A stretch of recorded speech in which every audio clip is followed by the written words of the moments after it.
असम में राष्ट्रीय नागरिक रजिस्टर की फाइल लिस्ट जारी कर दी गई है। इस लिस्ट में 3.11 करोड़ लोगों को जगह दी गई, जबकि असम में रहने वाले 19.00 लाख लोग इससे बाहर रखे गए। लिस्ट आने के बाद नेताओं और आम लोगों की प्रतिक्रियाएं आनी भी शुरू हो गई। लिस्ट में जगह नहीं पाने वाले कुछ लोगों ने जहां एक और न्यायपालिका पर भरोसा जताया, तो वहीं AIMIM अध्यक्ष असुद्दीन ओवैसी ने सवाल किया।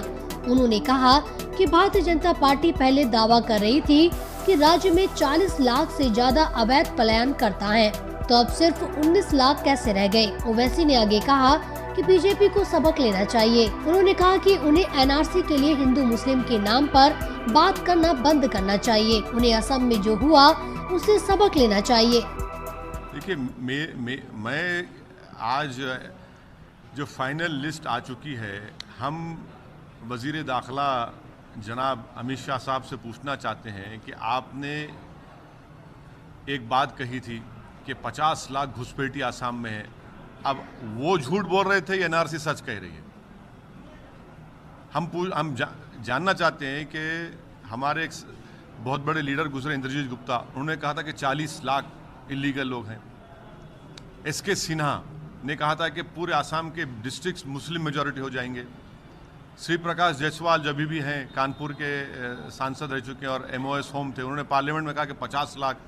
अब इन सब से हम पूछना चाहते हैं, भाई आपने जो एक क्या बोलते हैं मिथ खड़ा किया था, जो हवा खड़ा किया था, वो तो ख़त्म हो गया। अब तो सिर्फ 19 लाख का नंबर है। इसीलिए आज हम देखते हैं कि आसाम के बीजेपी के लोगों को समझ में नहीं आ रहा, चरागपा हो चुके हैं, बिल्कुल ही फ्रस्ट्रेशन का शिकार हैं वो। इसीलिए वो कहते हैं हम NRC नहीं मानेंगे। हेमंत बिस्वा शर्मा ये बात कह रहे हैं। हम बीजेपी से ये कहना चाहेंगे कि अब आप लेजिस्लेशन नहीं ला सकते, नहीं लाना चाहिए आपको, इसको ख़त्म करिए। इसको आपने गैर ज़रूरी तौर पर अब और किसी को हम टारगेट नहीं कर सकते, इसको बंद करिए। 19 लाख का नंबर बहुत बड़ा नंबर है। और जितने आसाम के मैं अपने हमारे दोस्तों से, ज़िम्मेदार लोगों से बातचीत किया, वो मुझसे कह रहे हैं कि ऐसे कई लोग हैं जिनके माँ बाप का नाम आया है, उनके बेटा और बेटी का नाम नहीं आया है।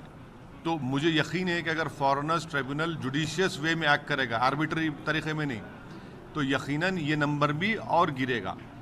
मगर हमारे देश के लिए ये एक बहुत बड़ा मसला बनने वाला है। 120 दिन का तो टाइम है अपील करने का, और 19 लाख में 3 लाख ऐसे लोग भी हैं जो अभी डॉक्यूमेंट्स नहीं सबमिट किए, तो वो भी सबमिट करेंगे।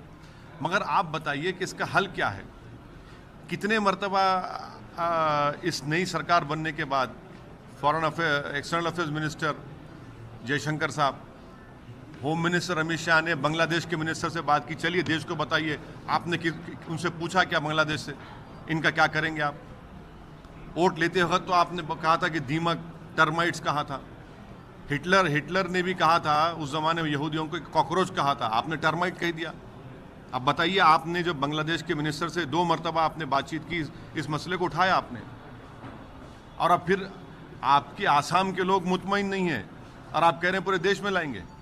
देख लिए, ये इससे सबक हासिल करिए, ये आपको आईना दिखा रहा है। बीजेपी को हम कह रहे हैं कि होश के नाखून लो, पढ़ो, देखो इसको, जो NRC आया आसाम में, सुप्रीम कोर्ट मॉनिटर्ड था। ये तो आप तो बड़े बड़ी बातें कर रहे थे। आप क्या बीजेपी मुतमईन है NRC से? चलिए कहिए, बताइए।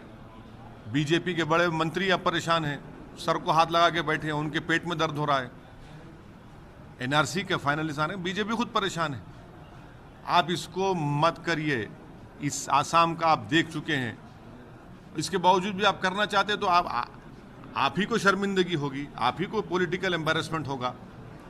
कहाँ निकलेगा ये सब? आपने पूरा एक जंगल को, एक कहावत है अंग्रेजी की, पूरा जंगल को जला दिया एक चूहे के लिए। आपने क्या निकला? आपको पहाड़ खोद के चूहा भी नहीं निकाल पाए आप। ये 19 लाख में नंबर और कम होगा, देखना आप। मगर उसके बावजूद भी इतने लोग क्या करेंगे आप? खुद सरकार कह रही है कि ये लोग फॉरेनर्स नहीं हैं, जिनका नाम नहीं आया फॉरेनर्स नहीं है, इनको 120 दिन का टाइम है, सरकार कह रही है। फॉरेनर्स ट्राइब्यूनल डिक्लेयर करेगा, उसके बाद क्या करेंगे फिर आप?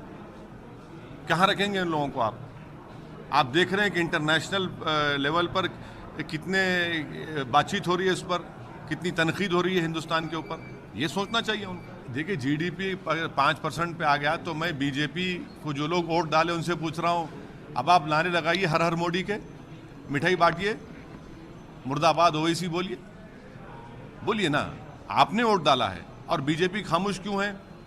कोई इतना सन्नाटा है बीजेपी में, कोई बोलता ही नहीं है कुछ भी। 5.8 से 5% पे आ गया, कौन जिम्मेदार है इसका?